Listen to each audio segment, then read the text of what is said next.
Buenas tardes. Buenas tardes, querida alcaldesa, miembros de la corporación, señores y señoras. Bueno, llegamos al final con tristeza, pero todo tiene su fin. Esta tarde nos acompaña Luz Gabás, como saben, por el programa, a la que va a presentar el también escritor Emilio Lara. A continuación, y sin solución de continuidad, será Antonio Pérez Henares. Este humilde amigo que está aquí le acompañará en la mesa. Procederemos también a la entrega de la distinción de Legatus y a la clausura de la jornada. Así es que nada más.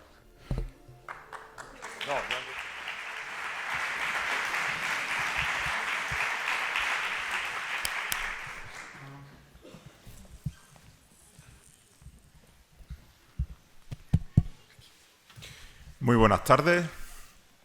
Es una alegría volver a Linares un año después.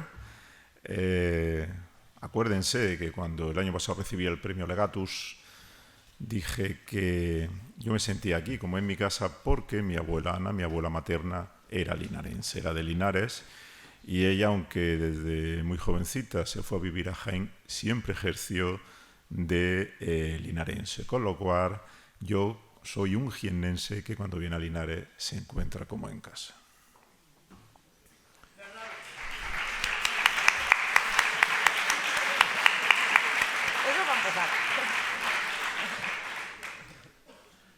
Viento amargo recorre en España durante estos días, así que espero que esta tarde sea un soplo de aire fresco para lo que estamos viviendo. Luz Gabás, como yo, nació el año de la primavera de Praga. Podría haber dicho que nací o que nacimos el año de mayo del 68, pero cada cual elige el momento histórico con el que se identifica.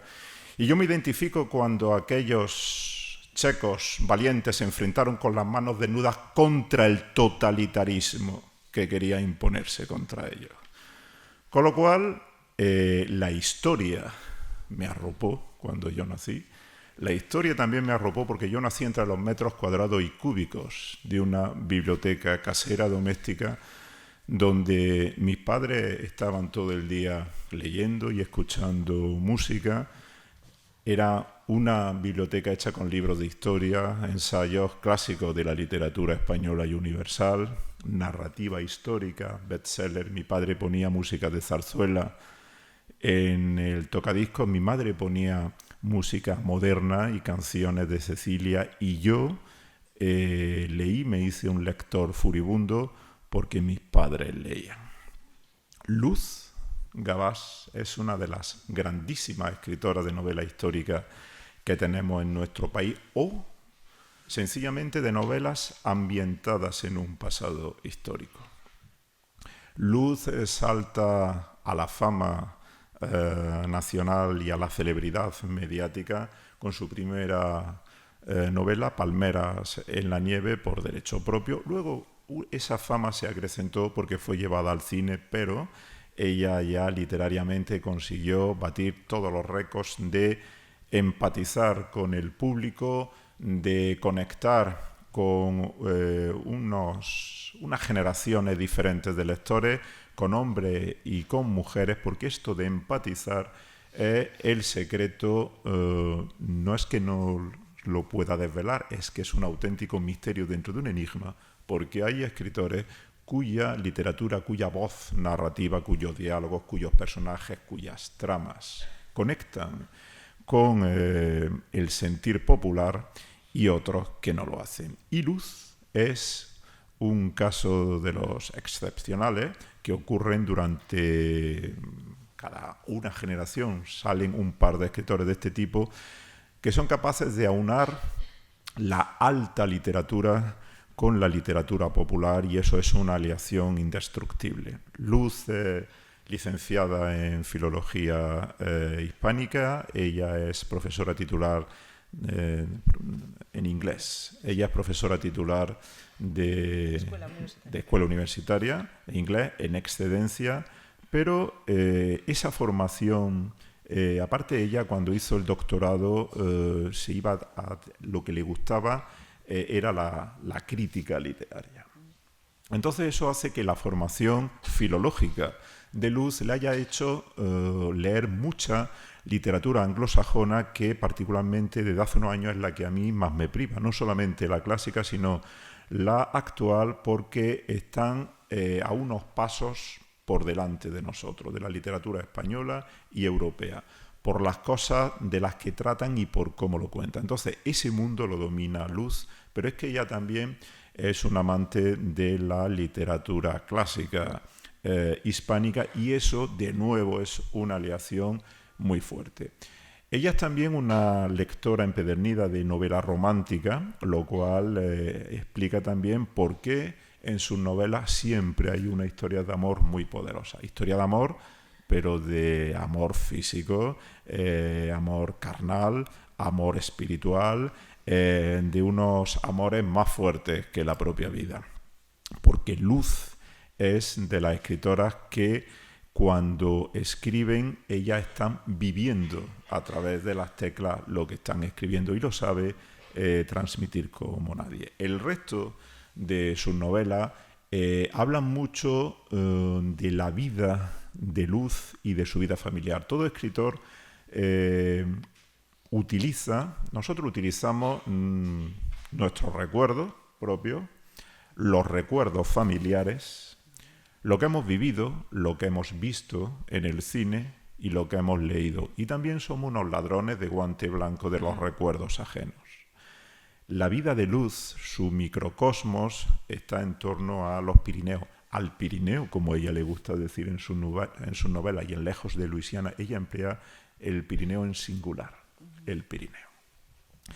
Esa memoria personal y familiar, esa geografía tan preciosa, tan bella, tan abrupta y tan dura como es la vida en el Pirineo oscense, porque ella es de Huesca, esa vida de unas personas obligadas por la inclemencia del tiempo durante el invierno a vivir aislada, a vivir en comunidades pequeñas, cerradas, hace que ella conozca muy bien los secretos del alma humana. Es decir, todas las rencillas, los odios, la envidia, los resentimientos, el amor, la lealtad, la amistad. Porque la literatura de emociones es la gran literatura de Luz Gabá.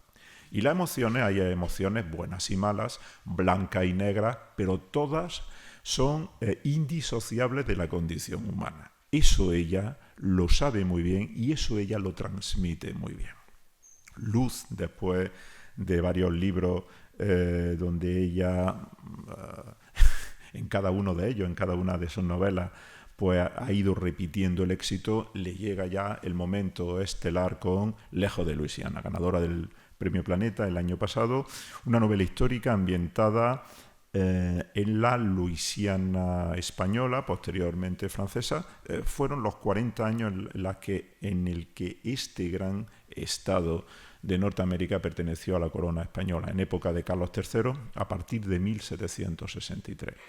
Curiosamente, Luz, cuando tú ganas el Planeta, yo sonrío porque Luisiana le debe el nombre a Luis XIV. Originariamente fue una conquista francesa, pero yo, como jiennense y como andaluz, pues me gustó porque el rey Carlos III, el gran rey que hemos tenido nosotros en los últimos 250 años, hay ahora mismo otro gran rey, Felipe VI, y es muy significativo que en su despacho de trabajo de la zarzuela el rey detrás tenga un retrato de Carlos III de Mengs. Él es el referente, el monarca ilustrado de nuestro monarca constitucional actual. Pues bien, Carlos III, entre las grandes obras que hizo las nuevas poblaciones de Sierra Morena, cuya capital está en Jaén, la Carolina, pero también está la Carlota, y también en Sevilla la Luisiana, nombre que se toma, podría haber sido por su hermano Luis I el Bienamado,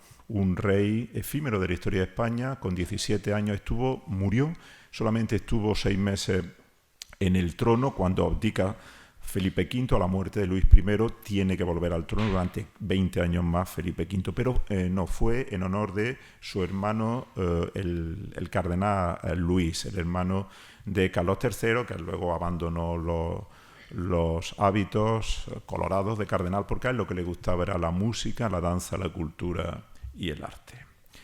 Esta novela de Luz Gabás, que cuando yo leí en un primer momento que era una novela río, una novela coral, yo le aseguro a ustedes que para mí más bien es una novela como el río Mississippi, que tanta importancia tiene en la novela, porque es una novela de aguas mansas, no de aguas turbulentas, donde uno transita como en los barcos del siglo XIX que nosotros podemos reconstruir mentalmente cuando leemos un libro de Mark Twain, esos barcos de navegación a vapor que tenían las palas exteriores. Entonces una navegación fluvial, amable, apacible, un río Mississippi caudaloso, muy ancho y muy largo, porque son 40 años lo que tú estás relatando, es toda una audacia narrativa, todas las familias que van saliendo, los personajes que salen y entran,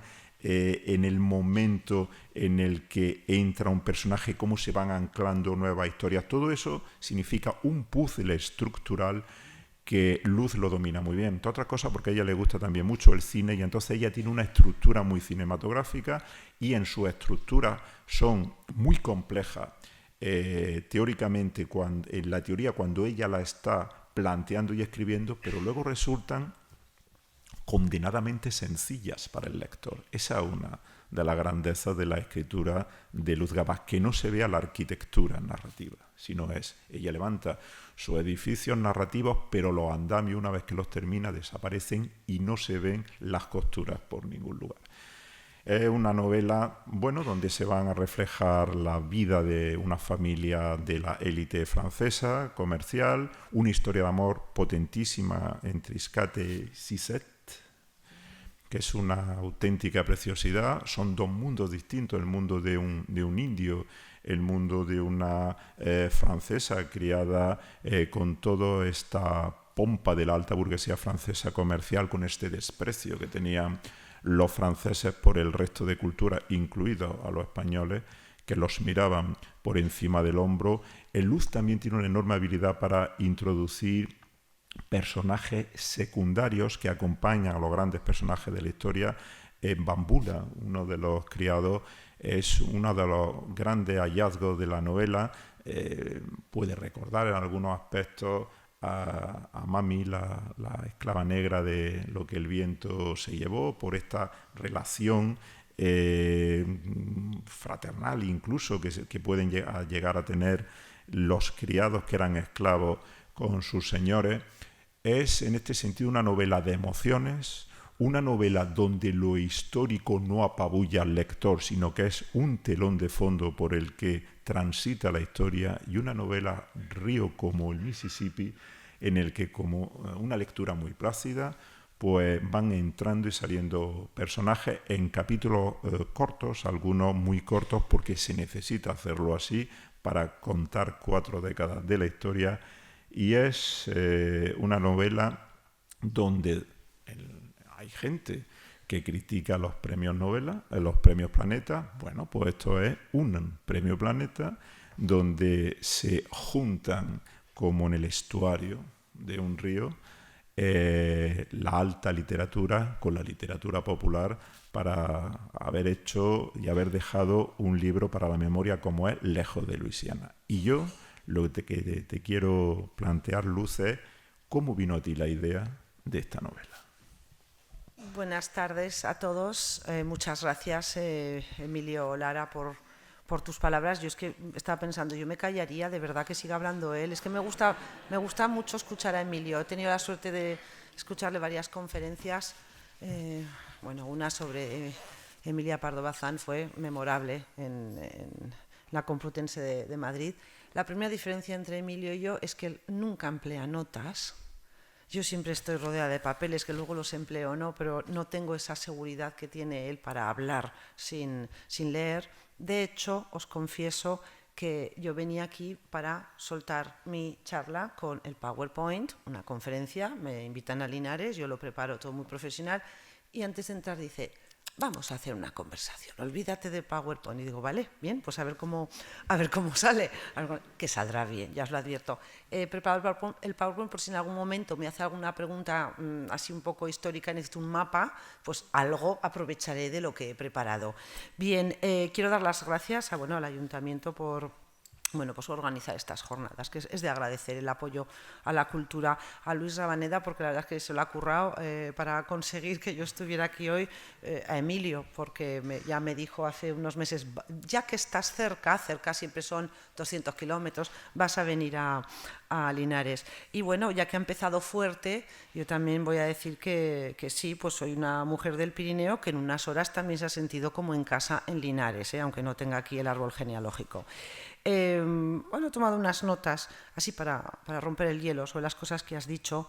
Sí, nací en el 68 y bueno, la palabra para mí que define ese año es la rebeldía. Entonces yo creo que eso ha sido siempre parte de mí, aunque no lo parezca. La gente me ve muy señorona, pero digo, bueno, no me conoces y no me conocisteis de jóvenes. Y parte de esa inquietud rebelde, que por otra parte es una de las características muy románticas, y hablaremos hoy del romanticismo, ya has adelantado algo, bueno, pues es parte de mi familia. Curiosamente, mis padres no eran lectores, Emilio. Cuando te escuchaba, digo, aquí hay debate. ¿Los hijos de padres lectores salen lectores o no? Y al revés, los hijos de padres no lectores, yo soy muy lectora y mis hijos no son muy lectores. Y mis padres no eran lectores y yo soy muy lectora. Nunca sabes. Yo a veces creo que se lleva la contraria a la generación anterior. En tu caso no. Es un misterio que todavía no he resuelto. Ellos la verdad es que no leían porque no tenían tiempo. Trabajaban mucho, pero bueno, las tres hijas salimos muy lectoras. Como bien has dicho, somos resultado de nuestros recuerdos, los escritores, todos, pero los escritores aprovechamos esa información de nuestros recuerdos familiares, eso incluye el entorno donde hemos nacido. Voy a enseñaros de dónde vengo.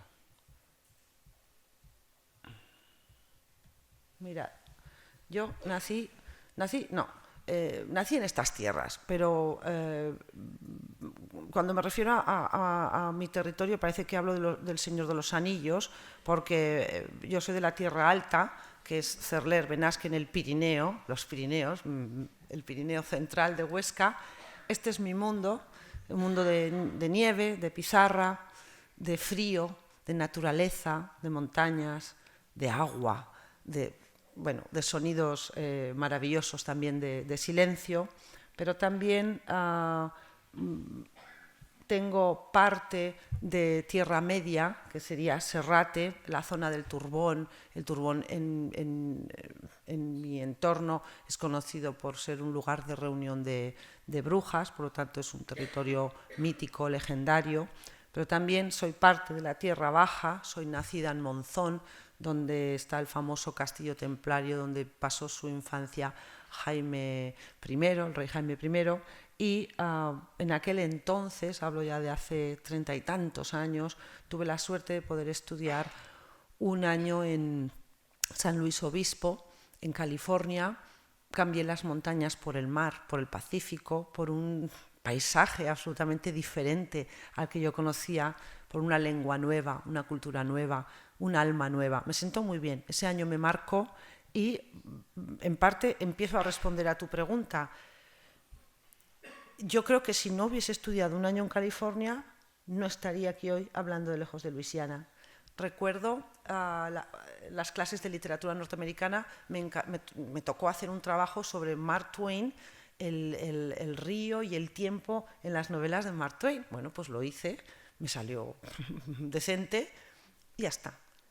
¿Por qué años después escribo sobre el Mississippi? Pues porque aquello, junto con el hecho de que la familia americana con la que vivía tenía raíces nativoamericanas, pues eso quedó en mi cabeza, y en todas las novelas que he escrito hasta ahora tengo una relación directa, emocional, con la historia. Yo no busco un contexto que nadie haya estudiado, sino que quiero contar una historia y encuentro algo dentro de mí, alguna relación un contexto determinado y es el contexto que me sirve para la historia que yo quiero contar. Decías, fíjate qué cosa más curiosa, que efectivamente estamos hechos de recuerdos familiares, de lo que hemos leído.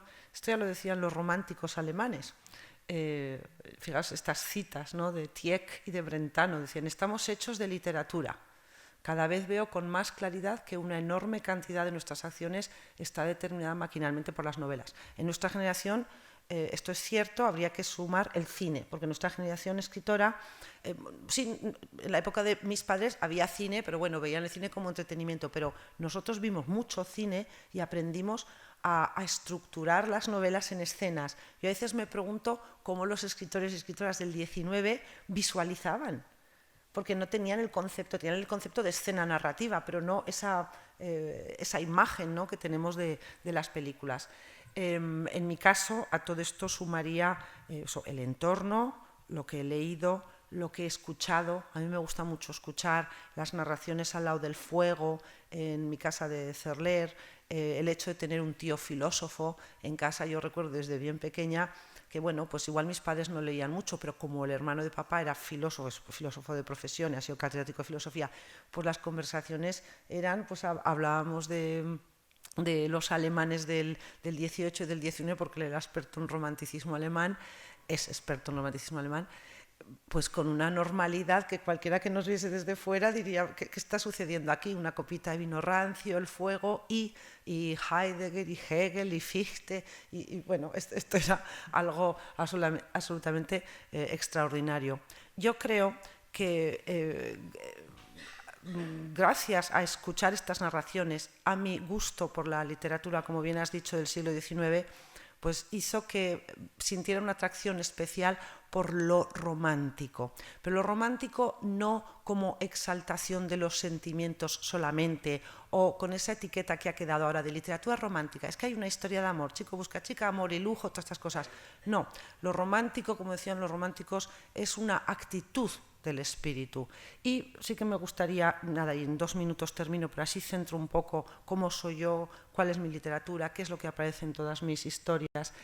Si recordáis los temas románticos que estudiábamos en el instituto, bueno, estos eran los básicos, sí, la primacía de los sentimientos, de la emoción, hablar de amor, de religión, de la vida, de la muerte, el pesimismo romántico, sobre todo el romanticismo español es muy pesimista, la fantasía, los sueños, lo prodigioso, la superstición, el viaje, el mar, los pueblos lejanos, la aventura, la naturaleza, la identidad. Todo esto es lo que a mí más me gustaba encontrar en los textos que yo leía de niña, de adolescente y luego en la universidad, pero recordemos que el romanticismo también fue el fin del orden clásico, el fin de la razón, de la regla, y esto tiene que ver con cómo ha comenzado a hablar hoy Emilio, en los tiempos que estamos viviendo.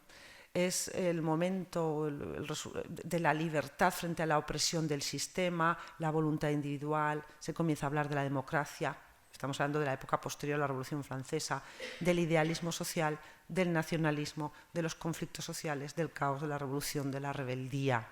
Entonces, para mí hubo un comienzo del romanticismo que se resume en la frase de ahí, que podéis leer, de Rubén Darío, que decía, ¿quién que es? No es romántico, es imposible no ser romántico, pero también es cierto que un exceso de exaltación de pasiones del siglo XIX condujo a los desastres del siglo XX hasta el extremo que incluso Goethe, antes de morir, ya resumió lo que él preveía que en lo que él preveía que el romanticismo iba a desembocar, y dijo, lo romántico es lo enfermizo.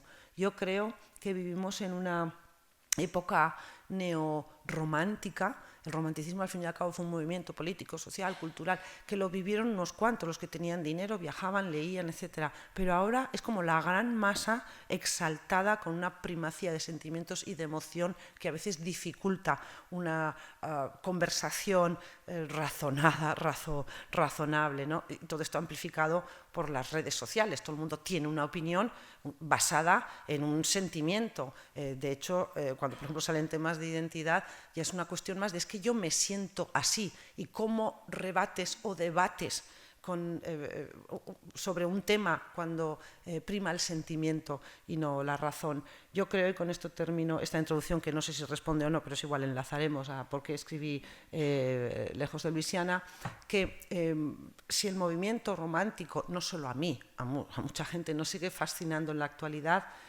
probablemente se deba a que sus autores ya intuyeron entonces unas tensiones que también vivimos ahora. Los románticos, la gran primera tensión que vivieron los románticos fue el imperio de la técnica, ese choque entre la técnica y la nostalgia del retorno a la naturaleza, aquello que nosotros sentíamos cercano. En aquel momento fue la revolución industrial, ahora es todos los retos de las nuevas tecnologías, la inteligencia artificial, etc. El segundo reto fue el enfrentarse a la desdivinización del mundo, es decir, esta idea de Nietzsche de Dios ha muerto y no hay ninguna verdad absoluta a la que agarrarse, porque no hay ningún discurso sólido válido, todos son interpretaciones. Bueno, ahora ya lo estamos viendo en el mundo de la posverdad, esto ya es tremendo, ¿no? Y difícil de digerir. Y el tercer reto es la necesidad que tuvieron los románticos de echar mano de la ironía como consuelo ante el horror de la existencia. Yo creo que hoy, un día como hoy, como decía Emilio, más que echar mano de la ironía, necesitamos echar mano de, no sé, del cinismo, del distanciamiento, no sé de qué, para comprender cosas que nos pasan. Esto lo dice Safransky, que es el gran experto en el romanticismo. Bueno, todo esto para decir que yo no me levanto un día y digo voy a escribir Palmeras en la nieve o voy a escribir Lejos de Luisiana, sino que en las cabezas de los escritores está toda la información que vamos absorbiendo como esponjitas y de repente se te ocurren ideas y tiras del hilo. Y cuando te sientas a escribir tienes una idea muy clara de lo que quieres transmitir. Yo cuando escribí Palmeras en la nieve no iba a escribir una historia que era solo el viaje de mi padre, de mi abuelo, de mi tía, de mi abuela y de mi tío a Guinea, que ya de por sí era una idea como un diamante en bruto, sino yo sabía y era consciente que iba a escribir una novela que incluyera todos estos elementos románticos que están en todas mis novelas y que van a seguir estando en las siguientes, y que quería escribir una novela, por ejemplo, postcolonial, es decir, que hablase del viaje de los coloniales que viven allí, pero también de la parte africana. Esto lo he tenido siempre muy, muy presente en todas las novelas. En el caso de Lejos de Luisiana, además de este recuerdo de la estancia en Estados Unidos, los estudios de literatura norteamericana, en realidad yo buscaba escribir sobre el esfuerzo y la capacidad para continuar adelante a pesar de todo y encontrarme con los diferentes grupos sociales que habitaron en Luisiana entre 1763 y 1803 en un entorno que empieza, digamos, a crecer de la nada. A mí siempre me gustan los lugares en transformación o los momentos históricos en transformación. La historia de Palmeras en la nieve fue justo antes de la independencia. No me fui al siglo XIX, cuando la isla pasa a ser española. No, quiero irme justo al momento antes de la independencia, porque todos los momentos de conflictos políticos son muy interesantes para analizar qué postura toma la gente, las familias. Hay como más posibilidades de tirar de muchos hilos para crear diferentes tramas. Entonces, Lejos de Luisiana surgió de esa necesidad que yo tuve en 2018-19 de escribir sobre eso, el esfuerzo como individuos y como sociedad. Y era para mí el contexto ideal para hablar de todo esto y para hablar de la libertad a nivel individual, a nivel colectivo, en las figuras, como has dicho, por ejemplo, del africano bambula, de los nativos americanos que ven cómo van a perder su territorio, de la mujer protagonista que ve que ella es diferente a su hermana, por ejemplo, que es más racional y ella es mucho más pasional. Toda esta tensión entre razón y pasión que está en mis novelas está también en el germen de Lejos de Luisiana. Ahora puedo entender algunas de las cosas tuyas cuando has dicho este tío tuyo filósofo, entonces has mencionado a Fichte. Entonces Fichte es el filósofo del esencialismo alemán, del nacionalismo de la sangre. Una de sus ideas esenciales es que una nación es una comunidad de habitantes unida por una serie de características, pero sobre todo ligada por la sangre a sus antepasados, a sus antecesores.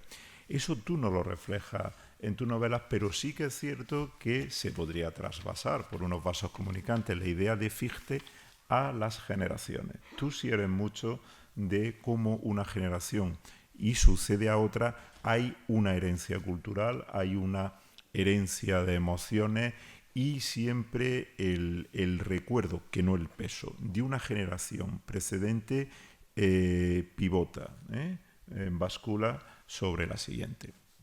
Otra pregunta sobre esto. En mi último libro, un ensayo de historia, que hace 15 días lo terminé, pues en el prólogo digo que ese libro lo pensé yo por primera vez hace 30 años, cuando yo estaba en la universidad, pero que parecía un libro de un amor imposible, en el sentido de que no nos llegábamos a encontrar. El libro estaba ahí, pero yo estaba en otras cosas en mi vida, en otros proyectos, pero llega un momento en el cual yo me encuentro ya capacitado porque me he formado y porque emocionalmente encuentro la madurez para abordar ese libro que durante 30 años me rondaba. Lejos de Luisiana, ¿tú crees que es una novela que te ha llegado en el momento tuyo narrativo de madurez como escritora en el que era esa novela? ¿No podía haber sido una novela anterior en tu carrera? Está claro, es una novela muy compleja, lo has adelantado tú antes, muy compleja de preparar. Luego se lee, tú has dicho que se lee fácil, es verdad que es una novela que fluye, es una novela río, aunque sucede en un contexto sociopolítico muy convulso y hay muchos conflictos y batallas y guerras en esos 40 años, pero sí que yo creo que para escribir de ciertos temas necesitas haber tenido una experiencia vital. En el caso, por ejemplo, de Palmeras en la nieve, como yo empecé a escribir tarde, yo empecé a publicar a partir de los 40. Como yo. Yo no hubiese podido escribir Palmeras con 25 años, o sea, tuvo que fallecer papá para que yo me enfrentase a una realidad inesperada y que yo rechazaba, para decir, he perdido al gran narrador de estos recuerdos de Guinea, y como yo habrá miles de personas en España, hijos de coloniales, que saben que esta información se va a perder. En el caso de Lejos de Luisiana, un ejemplo, el personaje del padre de la protagonista, yo creo que no lo hubiese podido escribir con 25 años, porque tengo una experiencia para imaginarme ese perfil de hombre que solo quiere lo mejor para su familia, el comerciante ambicioso, pero también con corazoncito. Bueno, también cogido, atrapado en esta lucha entre razón y pasión. O, por ejemplo, no hubiese podido escribir el personaje de Pierre Laclede, que es el aventurero que se lanza de Nueva Orleans a la parte alta de Luisiana y es uno de los fundadores de San Luis de Missouri. Este Pierre Laclede, en la realidad, que aparece con el nombre de Benoît Leroux en la novela, os lo cito, pues porque nació en Bedús, en el Pirineo central francés, justo detrás de donde yo vivo. Entonces yo estaba escribiendo ahí con las montañas atrás, digo, es que ahí nació este señor, como uno del Pirineo acaba fundando la ciudad de San Luis de Missouri. Yo cuando me encuentro a uno de mi tierra metido en algún ajo histórico, le doy voz en la novela, lo tengo clarísimo, y más cuando fue tan importante, insisto, fue uno de los fundadores de la ciudad de San Luis de Missouri, y no solo eso, sino que el personaje real en el que yo me inspiro es socio de un señor que se llama Saint-Maxent, que acabó siendo el suegro de Bernardo de Gálvez, nacido en Macharavilla, Málaga, que fue gobernador de Luisiana y virrey de Nueva España. Claro, a mí estas conexiones así de culebrón me encantan, y más en la historia. Pero es que fíjate lo que estoy diciendo, ¿no? El del Pirineo acaba siendo socio del que será suegro de Bernardo de Gálvez. Pero no solo eso, sino que tiene una historia de amor fantástica con una señora llamada Thérèse Chouteau. Thérèse Chouteau se casa a los 15 años con... Oye, no sé por qué me has recordado esto, pero bueno, yo sigo porque esto es muy interesante. La casan con un panadero tabernero llamado Chouteau. Claro, vivían en Nueva Orleans, tienen un hijo Y lo que pasaba que tenían que ir a arreglar papeles, pero en vez de ir a la capital de la provincia, como hacíamos los de pueblo en España, dice, oye, que me voy a Francia, que tengo que arreglar unos papeles. Y se va a Francia, pero tarda en volver, tarda tanto en volver que cuando vuelve ya ha tenido 4 hijos con su amante. Entonces, con el francés, con el del Pirineo, con el señor Laclede. Se enamoraron porque, entre otras cosas, les unía el amor por los libros. Fíjate qué bonito, en el siglo XVIII se enamoran 2, el francés y esta señora, porque entre otras cosas hablaban mucho de libros. Bueno, entonces ella acompaña a Pierre Laclede a San Luis de Missouri con los 4 hijos y vuelve el francés y reclama a su mujer. Y la reclama por la vía legal, escribe al gobernador, es mi mujer, por ley está obligada a vivir conmigo. Mandan el requerimiento legal, el gobernador lo manda al comandante del puesto de San Luis de Missouri. Cuando digo manda, estamos hablando de Nueva Orleans, luego os pongo un mapa, Nueva Orleans, Arkansas, Missouri, 3 meses río arriba, tardaba en llegar la correspondencia en los barcos. Sí, llega el requerimiento legal, pero ella dice que no se va a ir con su marido y que sí quieren la vayan a buscar. Este es un ejemplo del perfil de personas que yo me encontraba cuando me documentaba para escribir Lejos de Luisiana. Yo creo que si tienes 20 años no te percatas de ciertas cosas de la vida.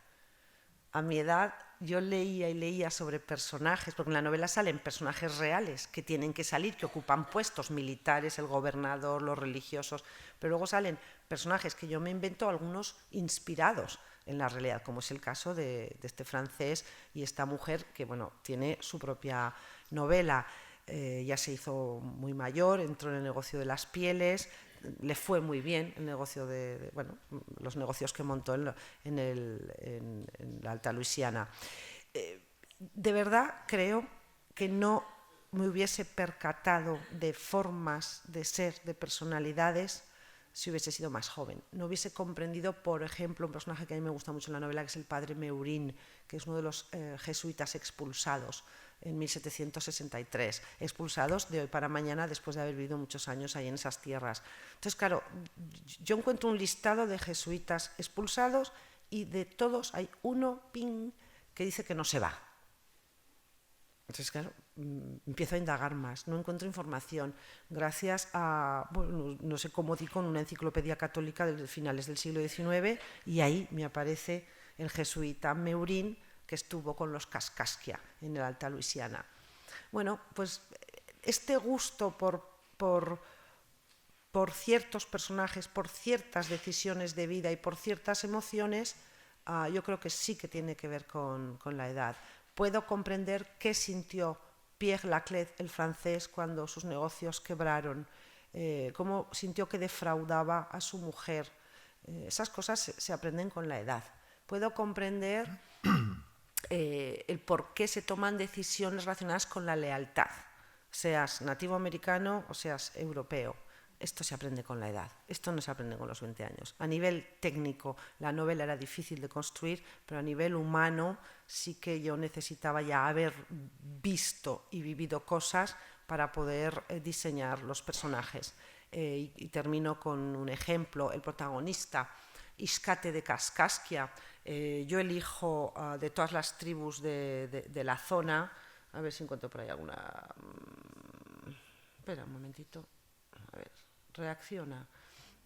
A ver, un momentito, que os voy a buscar un mapilla por aquí.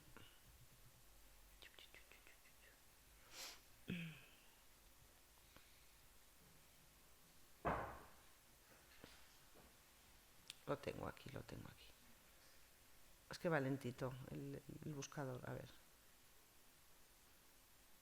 Bueno, a ver, aquí, desde la diapositiva actual. En este mapa podéis ver, puntero láser, aquí. Pues veis, la novela sucede entre Nueva Orleans y la zona de San Luis de Missouri.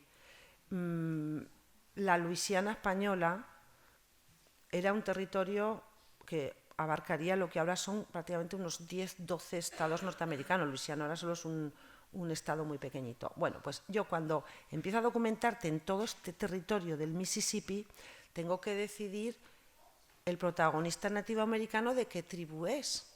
Bueno, es que me volví loca con el tema de las tribus. Primero entender las que eran aliadas de los ingleses y las que eran aliadas de los franceses, porque toda esta zona del este del Mississippi queda tras la pérdida de la Guerra de los 7 años o de la Guerra franco-india que enfrentó a Inglaterra y Francia por el territorio del corazón de Norteamérica.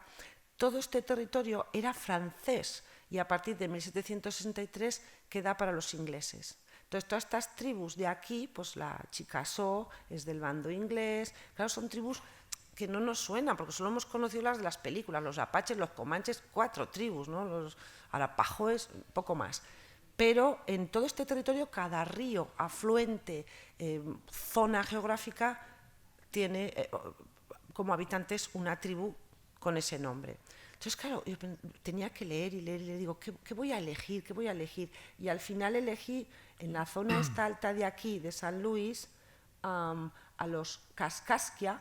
Si os fijáis, aquí está San Luis de Missouri, este es el río Mississippi, en esta zona donde confluyen el Ohio, el Illinois, el Missouri, que es la alta Luisiana, que es la tierra conocida como el país de los Illinois. Bueno, pues aquí están estas dos zonas, estas dos poblaciones, Cahokia y Kaskaskia, que son tribus educadas por los jesuitas franceses, pero que quedan en el lado inglés cuando Francia pierde ese territorio. Entonces yo necesitaba a un joven nativo que conociese parte de la cultura nativa, parte de la cultura del idioma y la religión francesa, pero que también luego tenga contacto con los ingleses y que luego también esa zona sea importante en la independencia de los Estados Unidos de América, porque va a ser otro conflicto. Entonces, claro, hubo tribus que continuamente se tenían que enfrentar a conflictos de lealtades. Es decir, muy bien, Kaskaskia, que estaba en zona francesa, que ahora queda en zona inglesa, que resulta que los Kaskaskia que se van al otro lado porque no quieren estar con los ingleses del lado este, aquí se encuentran que ya tampoco son franceses, que son ingleses. Imaginaos qué conflicto de identidad continua. Pero luego, con la guerra de independencia de los Estados Unidos, estos pobres tienen que decidir si ahora siguen apoyando a los ingleses ya que están en zona inglesa o si se cambian al bando de los futuros estadounidenses. Yo creo que por culpa de las películas del oeste tenemos una imagen de los nativos americanos como que eran tontos y se dejaban engañar. Yo por las actas que leía de las reuniones de los jefes de estas tribus, por ejemplo con los gobernadores españoles, percibo que eran plenamente conscientes de lo que iba a pasar.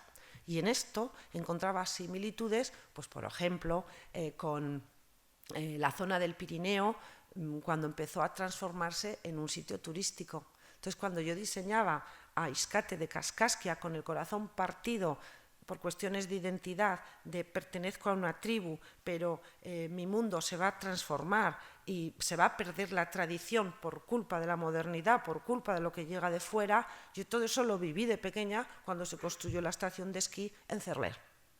¿Sabes qué tendrá que ver una cosa con otra? Pues tiene que ver.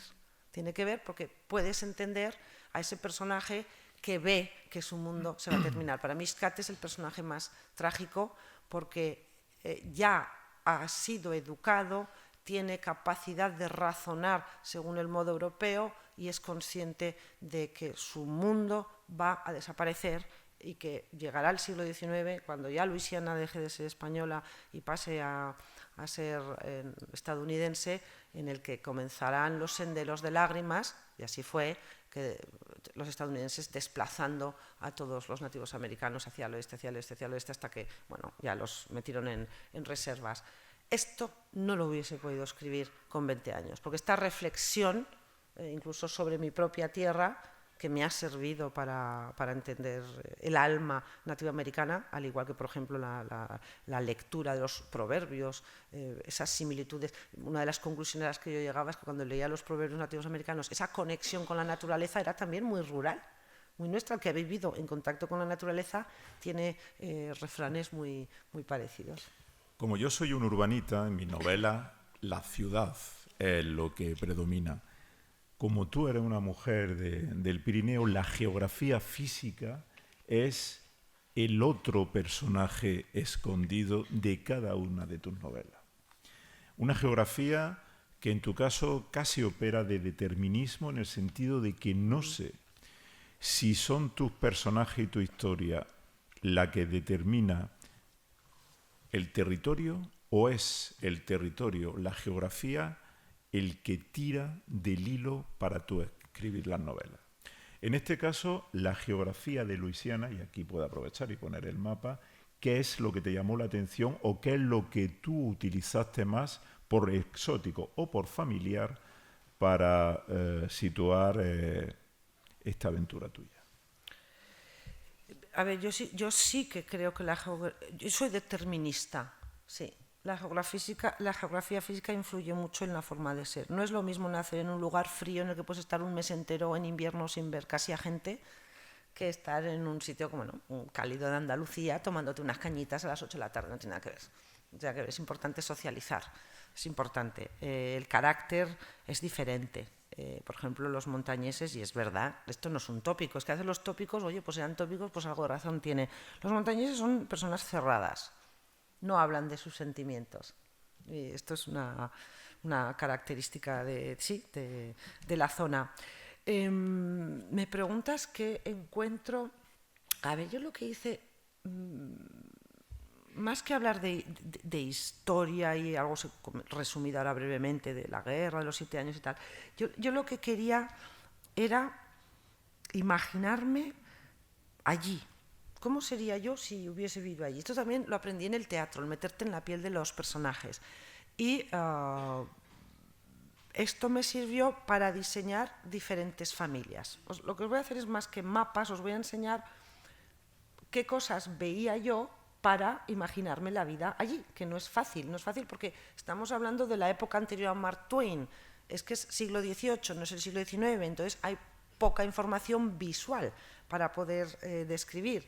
Entonces, bueno, localicé todos los grabados posibles sobre la época. Bueno, ¿qué es lo que vemos aquí? Escenas de la vida cotidiana. Evidentemente, para los que sean muy observadores, este grabado parece que por la indumentaria de los europeos que hay allí, pues debe ser de 1600. No el grabado, sino lo que representa el grabado. Bueno, pero yo de aquí observo la indumentaria nativa americana, qué es lo que llevan, qué venden, qué pieles llevan, dónde viven, a qué distancia, cómo se trasladan. Fijaos, antes de los barcos de vapor, que asociamos siempre al Mississippi, lo que utilizaban eran estas barcazas de fondo plano. Es muy fácil para un escritor de novela histórica meter la pata, porque todo esto es anterior, mi novela es anterior a los barcos de vapor. ¿Por qué les costaba 3 meses subir al Mississippi? Pues porque movían los barcos con un palo. Con un palo empujaban, venga, otro, metro a metro, metro a metro. Esto es lo que yo reflejo. Entonces, claro que hay parte de mí, sí, bueno, ¿cómo reaccionaría yo si fuese un comerciante? ¿Cómo viviría yo en un sitio pequeñito? Esto, por ejemplo, es un grabado que muestra lo que conocemos como los puestos. Cuando decimos el puesto de Arkansas, ¿qué era el puesto de Arkansas? Pues el puesto de Arkansas era a mitad camino, un sitio donde parar, un sitio mercantil. Normalmente había un fuerte militar, que era pequeñito, que es una casa de madera rodeada de una verja o no, y es donde se juntaban la gente para comerciar.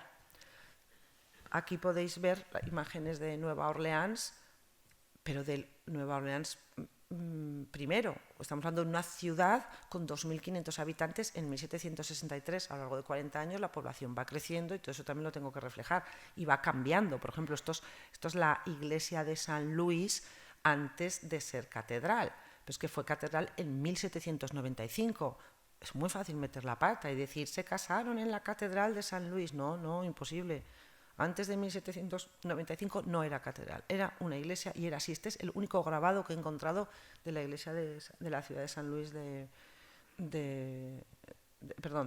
iglesia de San Luis en Nueva Orleans. estas son las imágenes que empleo pues, para visualizar una familia. Esta sería la familia europea, este es un personaje real, este es el francés, Pierre Laclais, os lo presento. Esta es la familia que yo visualizo, la familia Casquia, pero completa, con su padre, con su madre, con los nombres de hermanos, busca los nombres, complicado. Intenté mantener todos los nombres de los jefes nativos de verdad de la época, pero claro, no hay un manual que te diga jefes Casquia, jefes Coapó, no hay un manual. Entonces, leyendo varios documentos, dices, vale, este es el que estuvo en la reunión con este español, que luego sale citado en otro libro, que también bajó a hablar con el gobernador. Entonces, pues si encuentras, por ejemplo, el jefe Coapó Cazenon Point, pues intentaba seguir la pista a lo largo de todos los libros de la documentación para ver en qué diferentes sitios estuvo y así pude construir el personaje.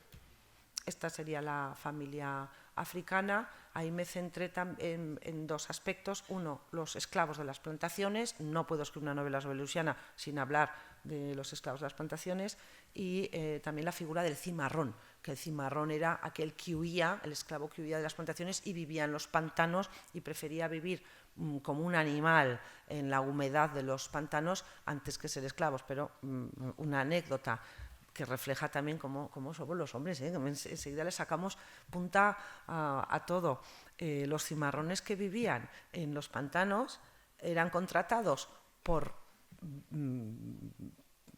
empresarios blancos que trabajaban en la industria de la madera porque les salía más barato que estos esclavos, ya que estaban en los pantanos, trabajasen la madera de ciprés, que es la que crecía en los pantanos, que tener sus propios esclavos. Entonces, estaban fugados, sabían que estaban fugados, pero algunos aprovechaban de que estaban fugados para contratarles y pagarles dinero para que les trabajasen la madera.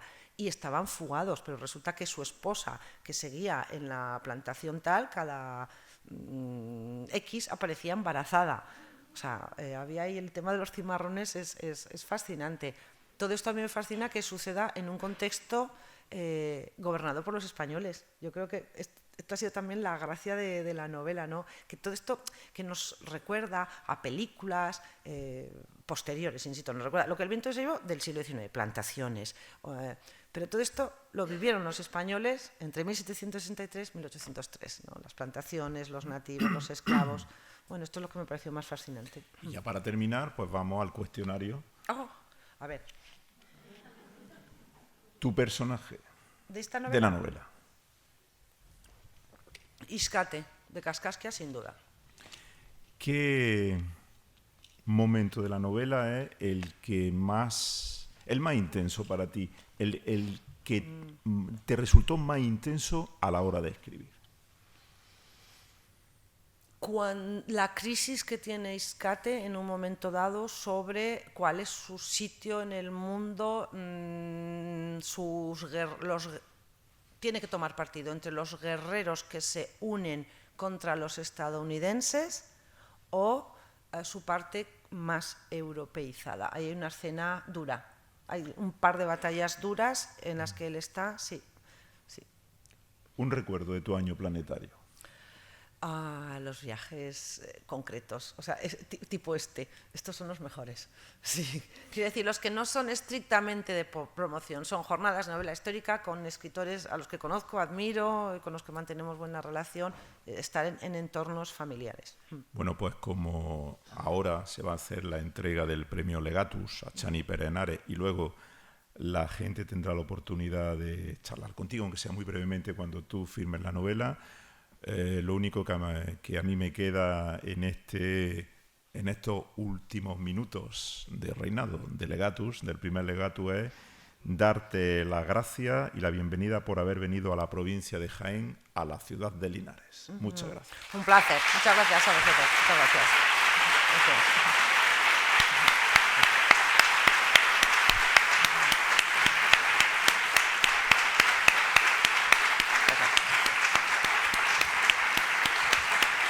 Muchas gracias.